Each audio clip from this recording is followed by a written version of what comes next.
शेतकऱ्यांच्या भाजीच्या देठालाही धक्का लागला तरी मी हातकलाम करेल असं भूमिका घेणारे शिवाजी महाराज. त्या शिवाजी महाराजांचं छत्रपतींचं नाव घेऊन हे लोक सत्तेत आले. आज राज्यामध्ये रोज शेतकरी आत्महत्या करताय, त्याची लाज वाटत नाहीये सरकारला. औरंगजेबाने आपल्या भावाला आपल्या वडिलाला जेलमध्ये टाकलं, त्यांना वेदना दिल्या. वेदना तुम्ही शेतकऱ्यांना देतात, या राज्याच्या तरुण पिढीला तुम्ही वेदना देतात. सर्वसामान्य लोकांना वेठीस पकडलेलं आहे. लाडक्या बहिणीच्या नावाने मतं मागितली, लाडक्या बहिणीशी खोटं बोलतात तुम्ही.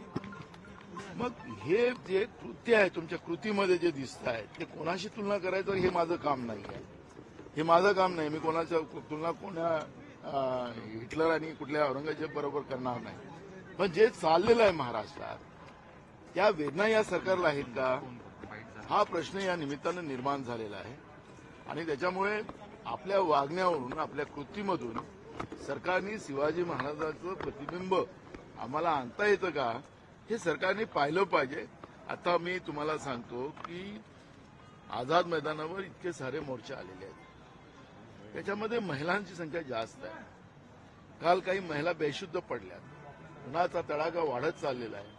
काय सरकारला त्याची थोडीशी पण काळजी नाही? म्हणजे सरकार कोणासाठी असतं? मूठभर धनधाकड्यासाठी असतं.